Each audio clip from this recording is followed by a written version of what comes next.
आज हम 34वां अध्याय पढ़ेंगे। यदि उदापन करने में असमर्थ हो, उसे व्रत की पूर्णता के लिए भक्ति पूर्वक ब्राह्मणों को भोजन कराना चाहिए। ब्राह्मण के अभाव में गाय का पूजन करे। यदि गाय भी ना मिले तो पीपल और वट वृक्ष की पूजा करनी चाहिए। ऋषि बोले, आपने पीपल और वट वृक्ष को गो तथा ब्राह्मण के समान बताया है। ये वृक्ष पूज्य कैसे बने, ये हमें बताइए। सूत जी बोले, पीपल का वृक्ष भगवान विष्णु के समान है, वट का वृक्ष रुद्र अर्थात शिव के समान है, और पलाश का वृक्ष जो है वो ब्रह्मा का स्वरूप है।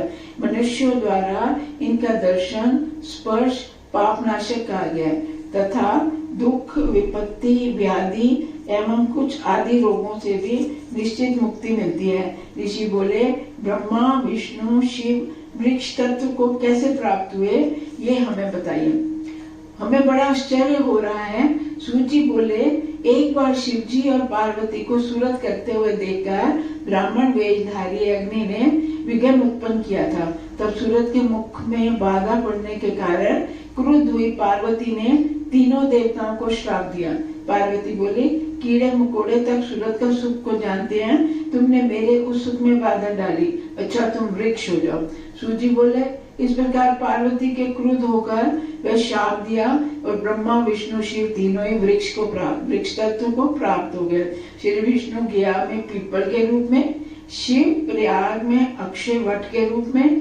ऋषि बोले, पीपल के वृक्ष को रविवार के दिन स्पर्श क्यों नहीं किया जाता, शनिवार के दिन स्पर्श करने का अवश्य क्यों बताया गया, ये आप मुझे विस्तार से कहिए। वो कहते हैं, पार्वती जी ने तीनों को शाप दिया, ब्रह्मा विष्णु महेश तीनों ही वृक्ष बन गए। विष्णु गया में पीपल, शिव प्रयाग में अक्षय वट के रूप में, और ब्रह्मा जी इस तरह पीपल के वृक्ष का क्यों बताया गया है, ये बताया उन्होंने। ऋषि बोले, पीपल के वृक्ष को रविवार को स्पर्श क्यों नहीं किया जाता, शनिवार के दिन स्पर्श क्यों किया जाता है, ये बताया। सूत जी बोले, समुद्र मंथन के समय जो रत्न निकले थे उन्हें देवताओं ने ले लिया था, फिर उन्होंने लक्ष्मी और को संभव मणि विष्णु जी को दे दिया। तब विष्णु ने लक्ष्मी को पत्नी रूप में ग्रहण किया। जब उन्होंने विष्णु को इस प्रकार कहा, लक्ष्मी जी बोली, सनातन धर्म के अनुसार आप छोटी से पहले बड़ी बहन अलक्ष्मी अर्थात दरिद्रता को ग्रहण करें। वो कहते हैं, लक्ष्मी जी कि मेरी शादी से पहले मेरी बड़ी बहन लक्ष्मी दरिद्रता को ग्रहण करें। सूत जी बोले, लक्ष्मी के ये वचन को सुनकर लोक भावन विष्णु ने अनुरोध करके मां तपस्वी उदालक मुनि को लक्ष्मी दे दी। उन्होंने उदालक ऋषि थे, उन्होंने लक्ष्मी की बड़ी बहन की शादी उनसे करवा दी।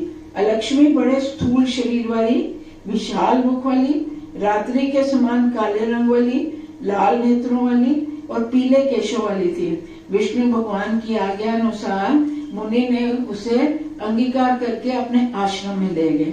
उनका आश्रम होम धूम की सुगंध तथा वेद मंत्रों के घोष से निनंदित थी। आश्रम में आने पर उस ज्येष्ठा, लक्ष्मी की बड़ी बहन, उस ज्येष्ठा ने व्याकुल होकर कहा। ज्येष्ठा बोली, हे प्रभु, यहाँ तो वेद ध्वनि होती है, ये स्थान तो मेरे निवास के योग्य नहीं है, अतः मैं यहाँ नहीं रहूंगी। उदालक जी बोले, तुम यहाँ क्यों नहीं रहना चाहती, सो बताओ, तुम्हारे रहने का स्थान कैसा होना चाहिए। ज्येष्ठा बोले, जहाँ पर वेद ध्वनि, अतिथियों की पूजा, यज्ञ दान आदि कार्य होते हैं, वहाँ मैं बिल्कुल नहीं रह सकती। जहाँ उत्तम नीति कुशल धर्मयुक्त प्रियवादी रहते हैं और जहाँ गुरु और देवताओं की पूजा होती है, मैं वहाँ भी नहीं रह सकती। जहाँ गुरु पत्नी के साथ रमन करने वाले, पराय द्रव्य का अपहरण करने वाले, पर स्त्रियों में रति रखने वाले लोग रहते हैं, मुझे तो वहीं रहना प्रिय लगता है। जहाँ वृद्धों सज्जनों ब्राह्मणों का बहुत अपमान होता है और कठोर वचन बोले जाते हैं, मैं हमेशा वहीं निवास करती हूँ।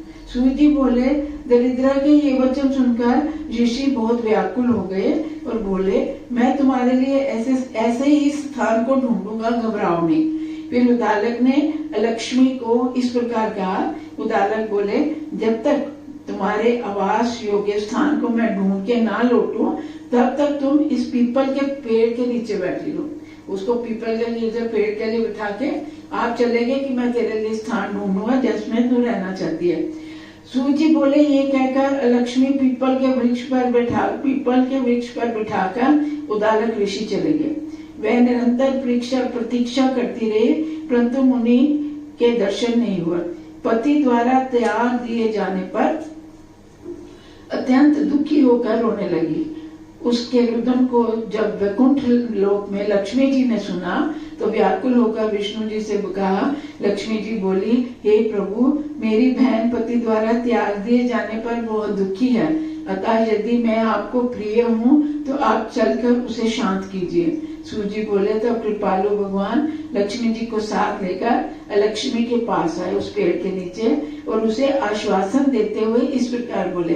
विष्णु जी ने कहा, हे लक्ष्मी, तुम सदैव इस पीपल के वृक्ष पर ही रहो जहाँ तेरा पति बिठा गया, तुम हमेशा यही रहो। ये मेरा ही अंश है कि ये पीपल का जो वृक्ष है ये मेरा ही अंश है, इसे मैं तुम्हारा आवास बनाता हूँ, ये तू यही निवास करो। जो गृहस्थ प्रतिवर्ष यहाँ आके तुम्हारा पूजन करेंगे उनके घर में तुम्हारी छोटी बहन सदा निवास करेगी। जो गृहस्थ प्रतिवर्ष यहाँ आके तुम्हारा पूजन करेंगे उनके घर में तुम्हारी बहन लक्ष्मी रहेगी, सदैव निवास करेगी। कार्तिक शुक्ल पक्ष के ब्रह्म कूच के दिन सौभाग्य प्राप्ति के लिए तुम्हारे प्रियतन पूर्वक पूजा की जाएगी। शनिवार के दिन सब लोग इस वृक्ष को स्पर्श करेंगे। इस दिन मैं लक्ष्मी से यहाँ आया करूंगा। कह रहे हम दोनों शनिवार के शनिवार तेरे को यहाँ पीपल के वृक्ष पे मिलने आया करेंगे, तू यहीं बैठ पीपल के वृक्ष पर ही।